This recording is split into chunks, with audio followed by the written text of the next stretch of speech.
안녕하세요. 법정모독의 황영준입니다. 국민의힘 혁신위가 출범도전에 좌초위기를 맞으면서 개혁 논의가 길을 잃었습니다. 당내에서 꾸준히 개혁을 외친 분이시죠. 정성국 의원님 모시고 이야기 나누겠습니다. 어서 오세요. 예, 안녕하세요. 네, 정성국입니다. 안녕하세요. 예, 어제 비대위가 혁신위 인선을 발표하자마자 안철수 의원이 이제 위원장직에서 사퇴했어요. 그래서 예. 출범 몇십 분 만에 이제 좌초된 건데 어떻게 보셨어요? 저도 많이 놀랐어요. 저는 어제 아침에 부산에서 이제 지역구가 부산 네. 진구 갑이기 때문에 그 비행기 타고 올라오는 중에 속보를 이제 보면서 속보가 두 개가 떴거든요. 네. 결국은 떴는데 그 발표를 했잖아요. 인선을 예, 예. 발표했는데 불과 30분 차이가 나지 않는 선에서 네.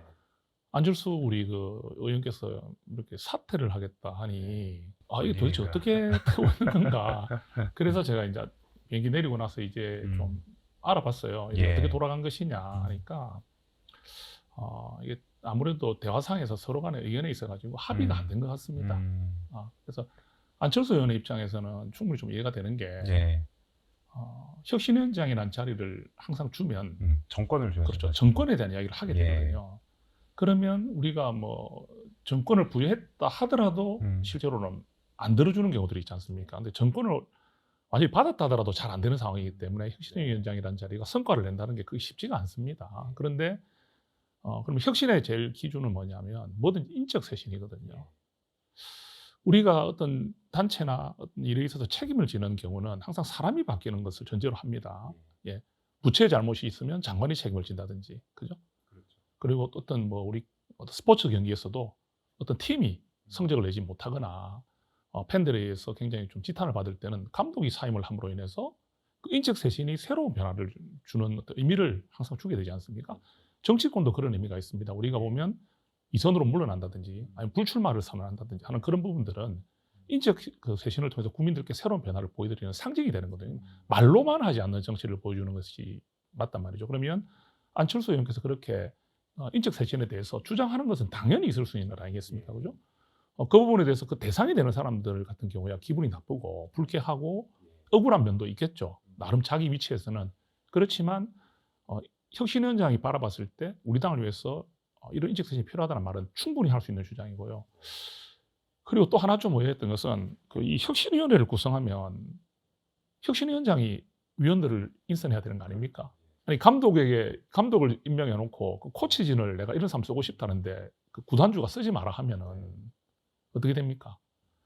감독에게 열심히 야구 잘해봐라 이래 하면서 뭐 이렇게 경기를 잘해라고 하면서 감독을 시켜줬는데 본인이 뜻에 맞는 능력 있는 코치들을 구성하겠다는 것조차도 구단주의 허락을 받아야 된다 해버린다면은 거기에 어떤 협의는 들어갈 수 있겠죠. 그렇지만 그 의견들이 감독의 의견이 많이 반영돼야 되는 거잖아요. 그러면 우리가 지금 혁신위원장이 혁신위원회를 구성할 때 비대위원장이나 비대위에서 의견은 낼 수 있습니다. 이렇게 구성해온 혁신위원이 좀 다른 분도 있지 않느냐 또는 추천도 하고 이럴 수 있지만 결정은 누가 해야 되겠습니까? 혁신위원회를 구성하는 부분에 있어서의 인선을 안철수 의원이 마음껏 하지 못했다고 보고 있거든요.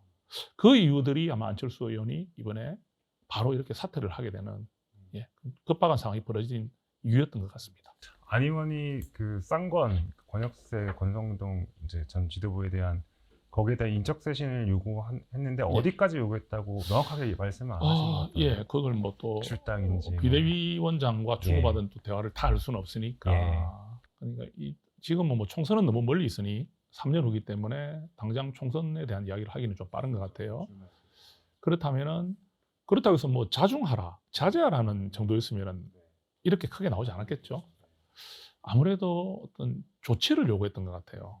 그렇다고 본다면은 뭐 출당 조치라든지 어떤 분들은 지금 현재 107석밖에 안 되는데 뭐 이런 이야기도 하지만 그거보다 더 중요한 것은 우리 당이 지금 끝없이 추락하고 있는 지지율 또 국민들에 대한 실망이 우리 당의 미래를 너무 암울하게 지금 보이게 하고 있기 때문에 그런 정도까지는 요구했기 때문에 받아들이지 않았을 것이라고 보고 있습니다. 근데 그러면은 어차피 아까 말씀하신 대로 구단주가 감독한테 이제 코치 구성권도 안 줄 거면서 왜 송원섭 비대위원장을 안 의원한테 혁신위원장 자리를 준 거예요? 제가 보기에는 이래요. 그러니까 뭐 지금 우리가 원내대표로 뽑힌 송원석 비대위원장도 사실은 친윤이라는 그런 세력들의 지지를 받아서 된 거라 봐야 되거든요. 네. 그죠? 변화를 말로는 외치지만, 변화와 쇄신을 말로는 외치지만 그것이 자기들에게 올까 싶어 두려워하는 분들 많이 계십니다. 그런 분들이 송원석 원내대표를 선택했다 봐야 되거든요. 자, 그런 상황에서 또 그 원내 지도부 그리고 비대위, 당직까지 그 이렇게 면면을 보면 우리가 볼 때 어찌 보면 친윤이라고 볼 수 있는 분들이 대부분이에요.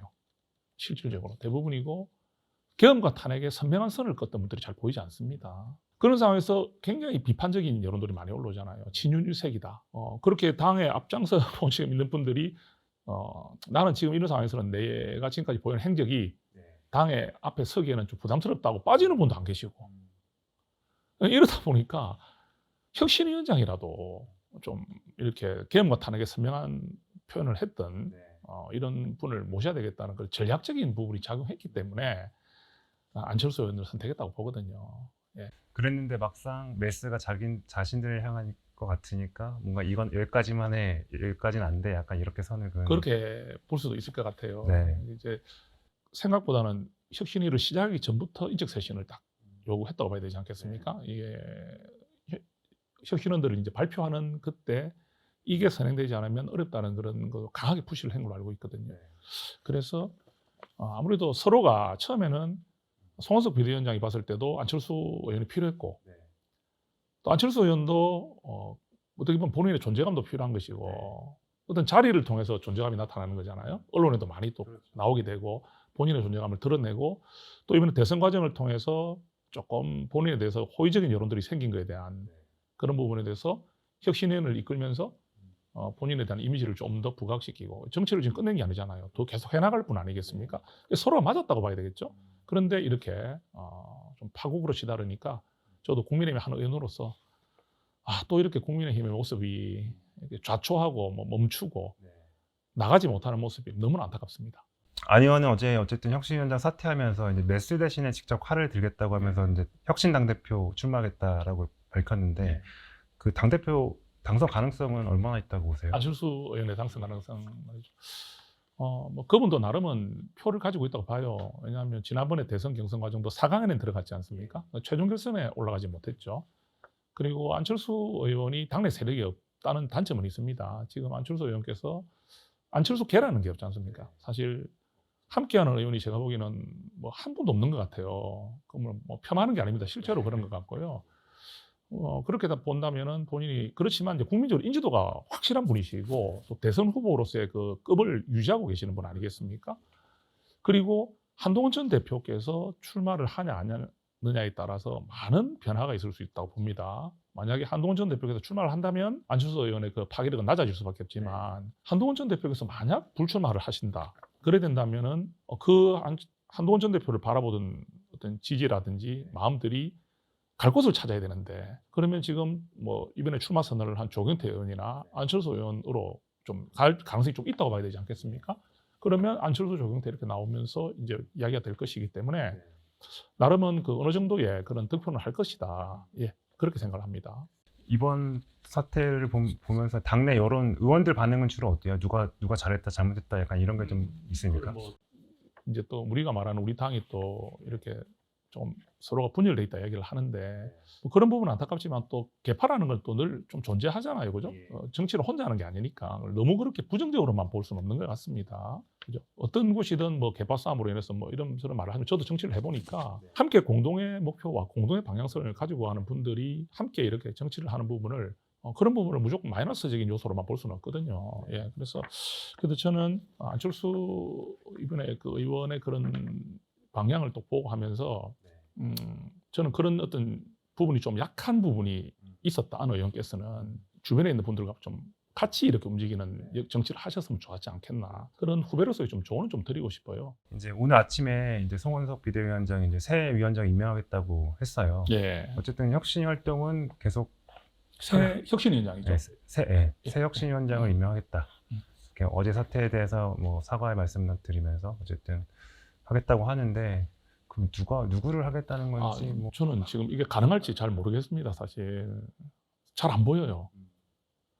그리고 하겠다 하신 분이 물러났는데 어떤 분이 그걸 받으려고 할까요? 전당대회가 지금 8월 19일로 지금 이야기는 되고 있는 것 같습니다. 그럼 지금 이제 40일이 남았는데 이런 상황에서 성과를 내기가 어렵잖아요.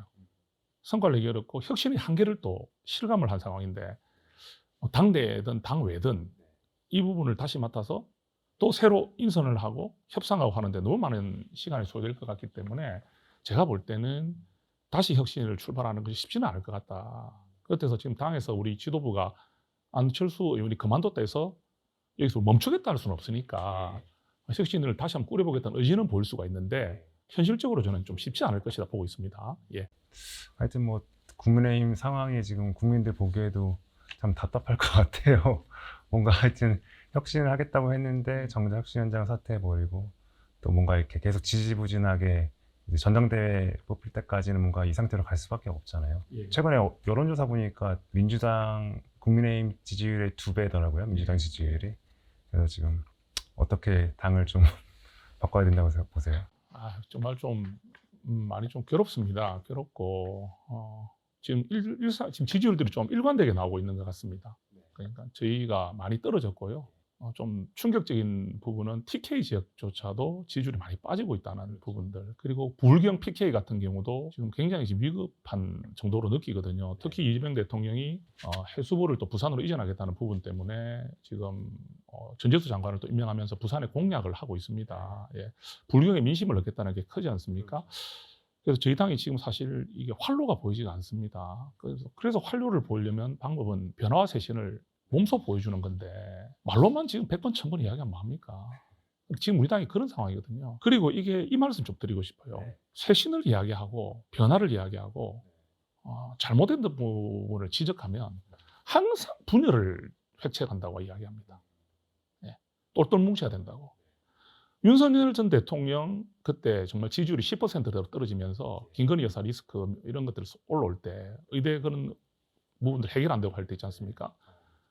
한동훈 전 대표가 대표 시절부터 그렇게 윤석열 전 대통령이 바로 해야 된다고 직언하고 할 때 아무도 도와주지도 않고 하시던 분들, 당의 분열을 일으킨다 하고 대통령과 각 세우면서 분열을 일으킨다 그러고, 그리고 대선 과정에서 보십시오. 본인들이 강제 후보 교체 사태를 일으키면서 그렇게 당을 나락으로 빠뜨려 놓고 지금 대선을 치러야 되는데 분열하지 말자, 똘똘 뭉치자. 자, 이제는 끝났습니다. 대선이 끝났어요. 책임지는 사람 나와야 되잖아요. 그런데 잘못을 지적하고 책임져야 되고 쇄신해야 된다는 말을 개파싸움이라고 돌리고 분열시킨다, 이렇게 말로 계속 이 말을 입막음을 해왔어요. 이제는 저는 통하지 않는다 생각합니다. 그리고 한편으로 지금 누가 보더라도 친윤이 잘못했다는 건 다 아는 거잖아요. 예. 맞습니다. 그런데 거기에 쇄신을 요구하는 다른 분들을 개파싸움이라고 만들어버리고 똑같은 사람인 것처럼 똑같은 식으로 폄하를 해버리고, 이게 우리 당의 가장 큰 문제예요. 그러니까 바른 목소리를 내는 사람들이 없잖아요. 제대로 보이지 않지 않습니까? 그리고 또 그런 이야기 많이 있거든요. 지금 우리 당에 정말 신선한 목소리가 없다. 초선들 중에서도 제대로 목소리 내는 사람이 없다. 이런 이야기들을 듣고 있어요. 그러니까 그런 말들이 짓눌리는 거죠. 한 번만 뭐 말을 하면 분열 획책한다. 예. 지금 우리가 힘을 합쳐도 모자랄 판에 그럼 우리끼리 뭉치면 뭐합니까? 우리끼리 뭉치면 뭐예요? 국민들이 다 떠나가는데요. 너무나 참 안타깝고 빨리 우리 당이 제대로 된 당으로 갔으면 좋겠다는 마음 간절합니다. 의원님 같은 분들이 좀 더 목소리를 크게 내셔야 될 것 같습니다. 저도 부족한 점이 있겠죠. 그렇지만 저는 이렇게 생각합니다. 잘못이라는 걸 알면서 하지는 않는 것 같아요. 이렇게 하면 이게 분명히 잘못이라는 걸 알면서도 하지는 못할 것 같은데, 우리 당에서 벌어지는 일들을 보면 분명히 이게 잘못된 일이고 국민들이 봤을 때 치탄받을 일인데도 불구하고 정치적 목적을 위해서 과감하게 한다는 거죠. 또 거기에 대해서 반성하지 않고 변명한다는 거죠. 이게 우리 정치, 특히 우리 당의 문제라고 저는 생각해요. 아까 윤석열 대통령 얘기 잠깐 나왔는데 9일날 법원에서 이제 재구속 영장실질심사를 하는데 결과는 어떻게 예상하십니까? 내일이죠. 내일 오후 2시 15분인가 심사를 한다고 하는데, 뭐 법원에서 구속영장을 이제 받아들이는 이 부분은 굉장히 좀 의외의 요소들이 많아서 예상하고 좀 잘 맞지 않는 경우들이 많더라고요. 뭐 구속이 될 것이다 하더라도 안 되는 경우도 많고, 그래서 제가 뭐 섣불리 예단할 수는 없습니다. 그런데 아무래도 특검이 자신감이 있지 않고서는 이렇게 좀 빠른 구속영장 청구를 하지 않았을 것 같습니다. 왜냐하면 이 구속영장 청구가 기각되면 특검도 타격을 받거든요. 근데 굳이 이렇게 구속영장 청구를 하지 않아도 조사를 할 수 있고 명분을 갖고 있고 키를 쥐고 있는 건 특검인데 굳이 이렇게 구속영장을 청구한 이유를 우리가 봐야 되지 않습니까? 그 대면을 새로운 정황들이 많이 발견된 것 같아요. 그러니까 기존에 이첩된 내용들보다 최근에 좀 조사를 하고 이러니까 밝혀지지 않은 일들, 이런 부분에 대해서 윤석열 전 대통령의 혐의들이 더 구체적으로 드러나고 또 특검이 그에 대한 자신을 가지다 보니까 이런 정황들을 확실히 꼼꼼하게 또 수사하기 위해서는 구속이 필요하다.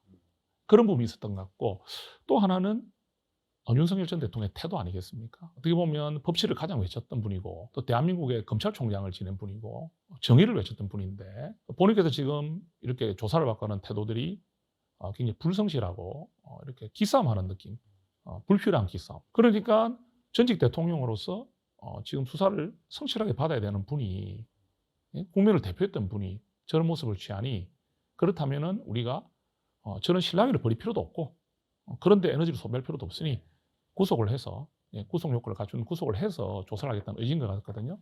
그래서 결과가 궁금하긴 한데 그래도 특검이 그런 자신감이 없고는 구속 요청을 안 했기 때문에 구속영장 발부 가능성도 있다고 저는 생각을 합니다. 예. 아무래도 보면은 이제 그때 체포영장 집행했을 당시에 정황들이 새로 나온 것들이 있잖아요. 뭐 이제 경호처 이제 간부들한테 뭐 권총 보여주라고 하고 뭐 이런 것들, 새로운 정황들이 드러난 부분이 있고, 또 사실 지금 특검에서 이제 법원에서도 그렇고 구속영장 판단할 때 사실 국민 여론이 굉장히 중요한데, 지금 상당히 의원님 말씀하신 것처럼 조금 여론이 분명히 악재가 되는 건 맞는 것 같습니다. 그런 것 같습니다. 예. 전당대회 얘기로 좀 넘어가 볼게요. 예. 일단 안철수 의원 외에 이제 조경태 의원도 출마 선언했고, 그리고 이제 김문수 전 장관도 출마를 시사하면서 이제 어쨌든 지금 혁신위와 별개로 전당대회 모드로 좀 넘어가는 것 같아요. 사실 결국 정리를 하는 건 또 전당대회 통해서 새 지도부를 뽑아야지 이제 정리가 되는 거잖아요. 조경태 의원 출마는 그 한동훈 전 대표와 합의가 된 건가요? 좀 그 부분을 궁금해하시더라고요. 기자님들도 궁금해하시는데 조경태 의원님이 뭐 그 부분을 한동훈 전 대표와 합의를 하고 한 건 아닙니다. 아니고 분명한 사실이고요. 저는 이렇게 바라보고 싶어요. 조경태 의원께서 지금 6선 의원이시고 우리 당의 최다선 의원입니다. 그리고 좀 선명하게 계엄과 탄핵에 대해서 일관되게 계엄은 잘못되었다, 탄핵은 찬성해야 한다, 우리 당의 이런 잘못된 그런 부분들을 많이 지적해 오신 분 아니겠습니까? 그러다 보니까 조경태 의원께서 한동훈 전 대표가 지금 출마가 좀 불확실한 상황으로 흘러가다 보니까 이제는 후보들이 나타나고 있지 않습니까? 그런데 사실 조경태 의원님이 출마 선언을 한 이후에 안철수 의원의 이런 혁신위원장 사태글이 나왔거든요. 그러면 그 하루 전으로 돌아가면 조경태 의원이 그때 출마에 대한 이야기를 할 때만 하더라도 출마가 예상되는 분은 뭐 김문수 전 대통령 후보라든지 또는 친윤을 대변하는 어떤 후보 정도에서 후보가 보이지 않았어요. 우리 당의 변화와 쇄신을 주도할 수 있는 분이 아예 없는 상황이고, 거기에 한동훈 전 대표도 출마가 어렵다는 이야기가 좀 더 많아지면서 또 본인도 나름은 준비를 좀 해야 되지 않습니까? 여러 가지 당대표로서의 비전도 제시해야 되고 조직도 좀 구성해야 되고 사람도 만나야 하는데, 일단 내가 여기서 출발을 하고 한동훈 전 대표께서 당대표 출마로 가닥을 잡아서 출마를 하게 된다면 본인은 그때 이제 뜻을 접으면 되기 때문에 조경태 의원께서 그렇게 나서신 걸로 저는 알고 있고요. 그래서 뭐 제가 확실하게 좀 생각하는 부분은 아마 한동훈 전 대표의 결정에 따라서 조경태 의원님의 출마 여부는 좀 거기에 대해서 영향을 받아서 지금 현재는 출마 선언을 했지만 또 준비도 하겠지만 한동훈 전 대표의 결정에 따라서 좀 변화가 있을 것으로 예상합니다. 많이들 궁금해하시는 게 한동훈 전 대표 출마하느냐 마느냐인데 얼마 전에 그 라방 하시면서 이제 당 재건을 위한 기회를 달라 이렇게 말씀하신 걸 놓고 이제 사람들이 출마 쪽으로 기운 거 아니냐 이런 얘기를 많이 하는데 의원님 보시기엔 어때요? 지금 그 표현을 이제 굳이 좀 설명을 드리면 재건이라는 의미라는 게 꼭 내가 당 대표를 나가서 당권을 쥐는 것도 하나의 의미가 있겠지만, 지금 이렇게 라방을 하고 하면서 많은 분들과 소통하고 있지 않습니까? 그리고 지금 우리 한동훈 전 대표를 아끼는 많은 분들이 당원 지금 가입 운동을 하고 있습니다. 저희도 이제 부산 위드 훈이 같은 경우에 제가 있는 지역구, 우리 부산 시민공원이나 부산 초버린 대공원까지 오셔가지고 당원 가입 그걸 이제 운동을 하셨거든요. 그 자리에서 받기도 하지만 또 온라인으로도 받고 막 이랬단 말이죠. 한동훈 전 대표를 아끼고 한동훈 전 대표가 우리 당의 너무나 소중한 자산이기 때문에 앞으로 펼쳐나갈 그 미래를 본다면 우리 당의 좋은 당원, 그리고 또 합리적 당원, 또 우리 당을 아끼는 당원들이 마음을 떠나서 당원으로 가입함으로 인해서 좀 행동을 해달라. 나를 이렇게 그냥 응원한 것보다는 국민의힘의 당원이 되어서 실질적으로 나를 좀 힘을 실어달라. 그렇게 해서 내가 이 당을 재건할 수 있도록 도와달라.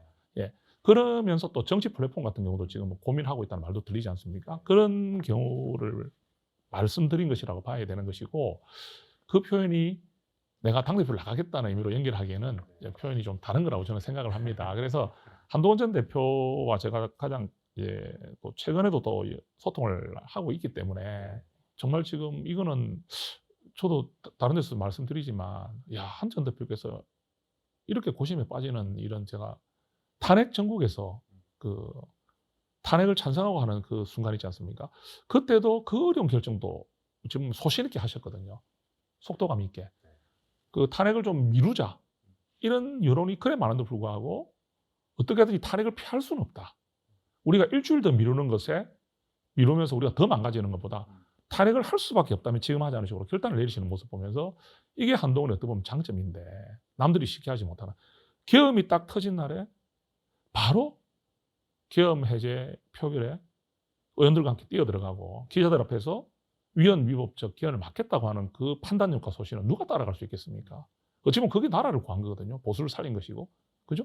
그런데 이번 당대표 선거 출마 관련해서는 제법 오랜 시간 지금 이야기를 나누고 있는데도 대표께서도 좀 어떤 내가 이렇게 하는 것에 대한 뉘앙스를 안 주시는 거 보면 본인이 아직까지도 판단을 못하고 계시는 것 같다. 그래서 조금 더 시간이 필요한 것 같습니다. 의원님 개인적인 의견은 어땠어요? 나가야 된다 말아야 된다. 저도 제가 제 의견이 있으면 드릴 것 같아요. 왜냐하면 한 명의 의견을 드림으로 인해서 또 참고가 되지 않겠습니까? 저도 지금 너무 어려운 게 이 지금 당대표로 나가는 것이 맞지 않나 해서 저부터도 지금 제 마음에 확신이 있어야 되잖아요. 저도 생각을 하면 할수록 또 주변에 있는 분들의 말씀을 들으면 들을수록 복잡해지기만 합니다. 제 마음도 좀 더 정해질 때 한 대표께 좀 제 의견도 진솔하게 말씀드려야 되겠다 생각하고 있습니다. 만약에 출마 안 했을 경우에 계속 지금처럼 물론 지금 당원 가입 운동 벌이는 것도 굉장히 큰 의미가 있고 라이브 방송 하시면서 이제 소통하는 것도 의미가 있긴 한데 전당대회 이후에도 계속 그렇게만 만약에 출마 안 하신다는 전제 하에서 그 이후에도 계속 그것만 하실 수는 없잖아요. 예. 뭔가 다른 거 할 게 있어야 되는데. 그런 말씀 하실 수 있어요. 지금은 그런 이야기까지 나누진 않았습니다. 왜냐하면 당장 우리가 지금 출마에 대한 결정을 하지 않았기 때문에 대표가 출마하지 않으면 앞으로 어떻게 하면 좋으냐. 우리 그런 말 쉽게 할 수 있느냐. 외국에 나갔다 오나 이런 말 쉽게 하잖아요. 그죠? 우리 좀 편하게 하지 않습니까? 다 과거의 정치인들이 그런 길을 많이 걸었기 때문에 한동훈 전 대표가 출마하지 않으면 외국에 한번 나갔다 오는가? 이런 식으로 누구든지 이야기할 수 있잖아요.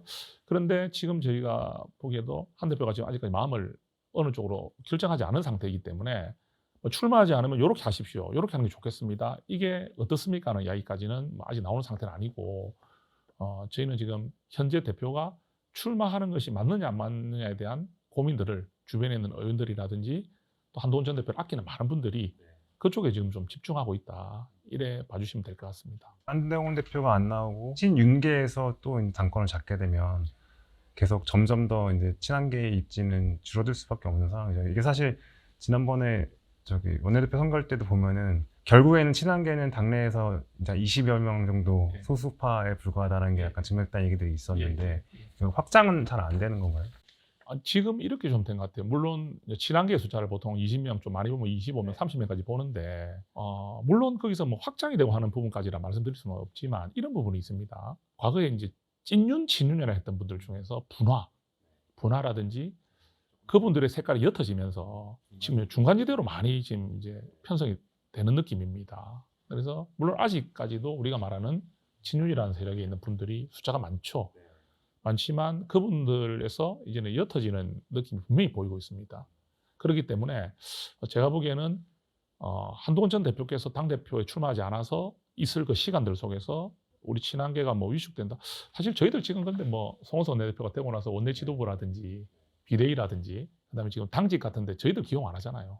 제안을 했는데 다 거부했다 이런 얘기들 있죠. 제안이 많이 오진 않는 것 같고 오더라도 저희가 그런 건 이제 이게 구색 가축이라고 생각하니까 그렇기 때문에 그렇지만 저희는 이렇게 생각합니다. 저희가 위축되고 이런 게 중요한 게 아니라 지금 우리 당이 굉장히 지금 소용돌이에 휘말릴 수 있는 일들이 많습니다. 일단 특검법 세계가 지금 돌아가고 있기 때문에 여기에 저희들이 영향을 많이 받을 수밖에 없고요. 그리고 이재명 정부가 하고 있는 일들에 대한 견제를 제대로 할 수 있느냐는 부분 이런 부분들에 대해서도 지금 많이 지금 저희들이 어려움에 부딪힐 것이기 때문에 이런 이슈들 속에서 한동훈의 그 존재와 가치는 갈수록 사라지는 것이 아니라 커질 수밖에 없거든요. 과연 이재명 정부와 이렇게 대등하게 싸울 수 있는 힘을 가지고 그런 이미지를 가진 사람이 누구냐?